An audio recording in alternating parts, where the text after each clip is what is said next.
এই এপিসোডে আমরা দেখব যে জিডিএমওর যে সিবিটি পরীক্ষা হয়েছে তার এক্সপেক্টেড জয়েনিং ডেটস কীরকম থাকতে পারে। প্রথমেই যদি আমরা বলি আগের বারের কথা, মানে 2021 সালে ফেব্রুয়ারি 2021 নোটিফিকেশান বেরিয়েছিল এবং সেখান থেকে ফার্স্ট ব্যাচ জয়েনিংয়ে সময় লেগেছিল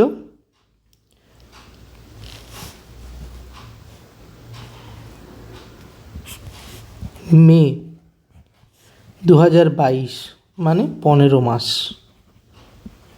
এবারে জয়েনিং সবাই কমপ্লিট করতে আরেক মাস, জুন 2022।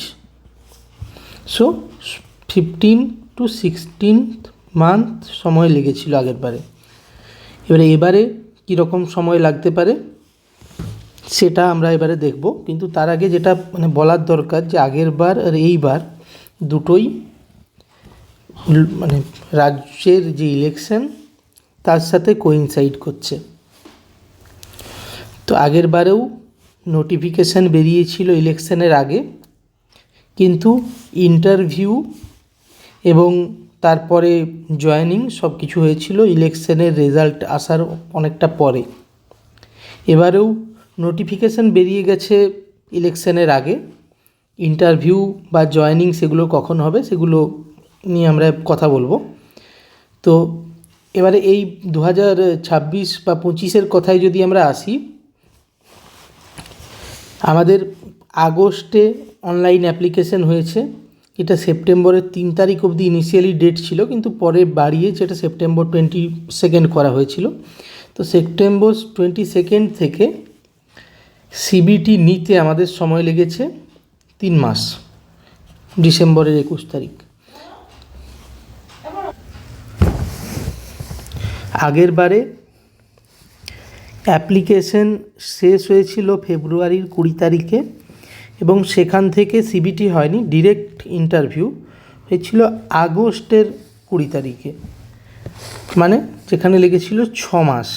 তো এইবারে তার হাফ টাইম লেগেছে। সেকেন্ড, এইবারে সিবিটির মাত্র 3 দিনের মাথায় অ্যান্সার কি প্রোভাইড করা হয়েছে, যেটা অন্য কোনো পরীক্ষায় প্রোভাইড করা হয় না এত তাড়াতাড়ি। তো এই জিনিসগুলো মাথায় রাখলে আমাদের এটা বলতেই হয় যে আগের বারের থেকে এইবারে সব কাজ অনেক ফাস্ট হচ্ছে।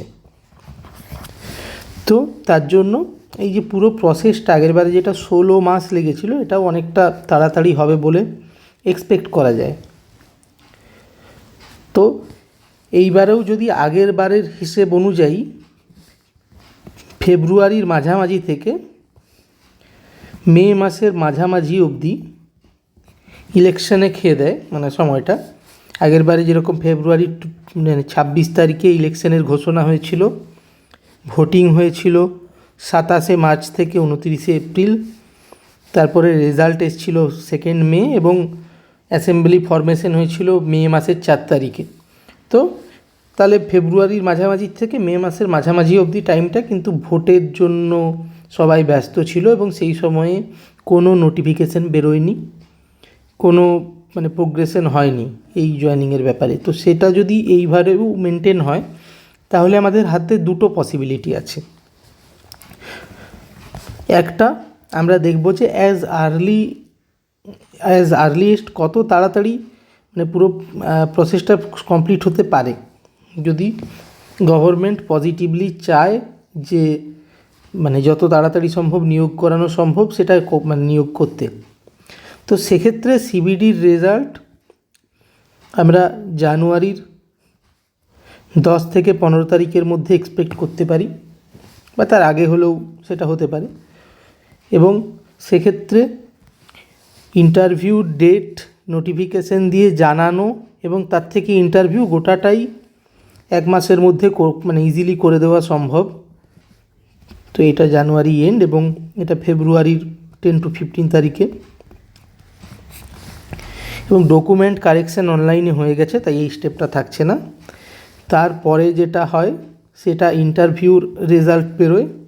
ইন্টারভিউর রেজাল্ট ফেব্রুয়ারির এন্ডে চলে আসতে পারে, যদি আমরা খুব মানে যতটা তাড়াতাড়ি সম্ভব ততটা তাড়াতাড়ির কথা বলি, বা যদি ভোটের ঘোষণা হয়ে যায় তাহলে এই ইন্টারভিউর রেজাল্ট আস্তে আস্তে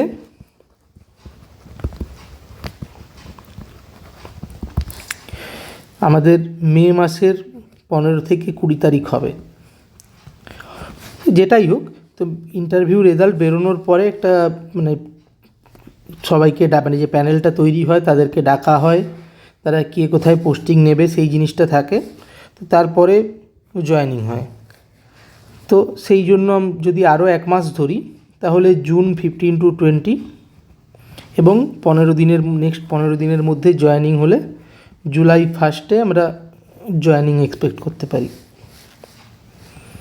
ফার্স্ট প্যানেলের, ইনিশিয়াল প্যানেলের। এবারে যদি একটু কাজ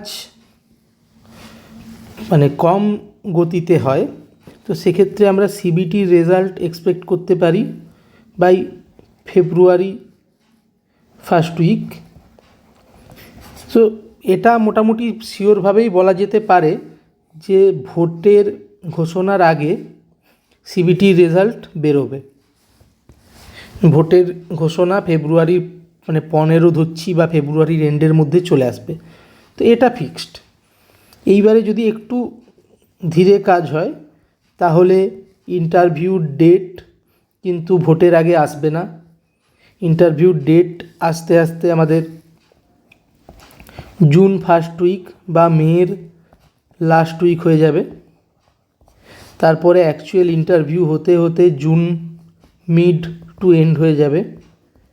এবারে তাহলে পরবর্তী যে প্রসেসটা চয়েস ফিলিং, তারপরে মানে প্যানেলের কে কোথায় পোস্টিং পেয়েছে সেটা ডিক্লারেশন, সেটা আস্তে আস্তে আরও 1 মাস মানে জুলাই এন্ড হয়ে যাবে এবং সেক্ষেত্রে জয়েনিং হতে হতে আগস্ট এন্ড এই জিনিসটা হতে পারে।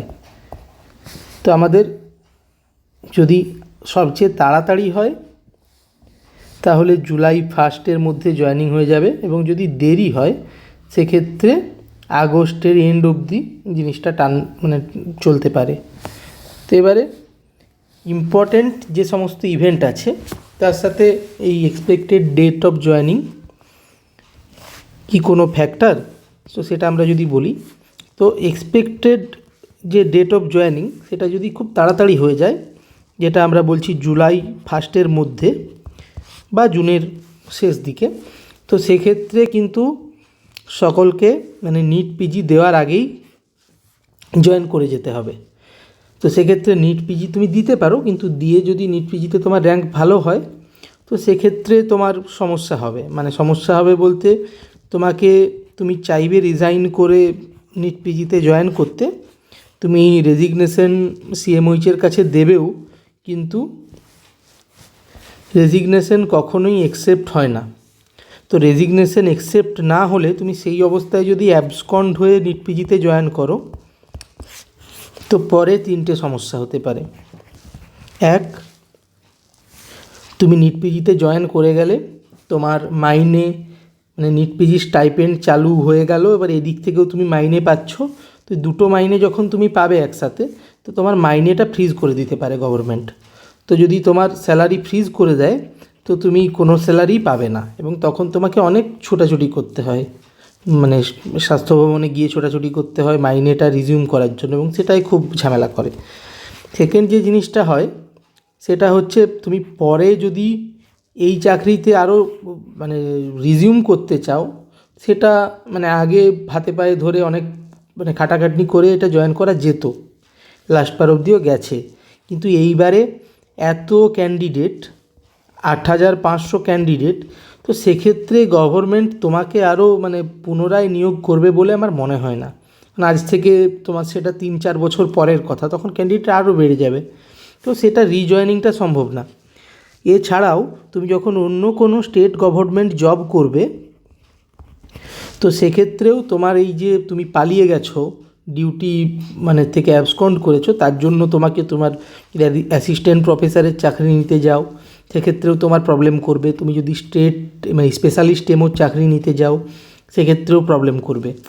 আর 3 নম্বর যেটা হতে পারে টেকনিক্যালি, কিন্তু কখনো হয়নি, সেটা হচ্ছে তোমার এগেনস্টে মানে লিগাল নোটিশ পাঠাতে পারে। কারণ তুমি ডিউটি না করে তুমি চলে গেছো অন্য কোথাও without permission from the government, তো সেক্ষেত্রে লিগাল নোটিশ পাঠাতে পারে। এটা আগে কখনো পাঠায়নি, কিন্তু এই এত মানে এখন তো ডক্টরের কোনো স্কারসিটি নেই, তো এটা গভর্নমেন্ট চাইলেই কিন্তু পাঠাতে পারে। তো সেই অ্যাঙ্গেলটাও একটু ভেবে তারপরে যেতে হবে যদি কেউ নিট পিজিতে যেতে চাও। আর যদি একটু ডিলেড জয়েনিং হয়, যে আগস্টের এন্ডে যদি জয়েনিং হয়, তো সেক্ষেত্রে তুমি ইউপিএসসি সিএমএস দিয়ে দিয়েছো, নিট পিজি দিয়ে দিয়েছো, তুমি জানো যে তোমার নিট পিজিতে কীরকম র্যাঙ্ক আসবে। তুমি মোটামুটি একটা যদি ধরতে পারো, তোমার যদি ধরো 550 হয়, সে তোমার মানে আইদার 10K আসতে পারে অর 20K আসতে পারে, সেটা অন্য জিনিস, কিন্তু তুমি জানো যে তোমার কীরকম এক্সপেক্টেড। তো সেক্ষেত্রে তোমার ডিসিশন নেওয়াটা অনেকটা সুবিধা হবে, তাতে অসুবিধার আমি কিছু দেখছি না। তো এটা হলে মানে যদি জুলাই 1 জয়েন করায়, তার থেকে আগস্টের এন্ডে যদি জয়েন করায়, তো সেটা আমার কাছে অনেক প্রেফারেবল হবে এই কারণে। এবারে তোমাদের কি মতামত সেটা একটু তোমরা নিচে জানাও, তাতে আমারও ভালো লাগবে। ধন্যবাদ।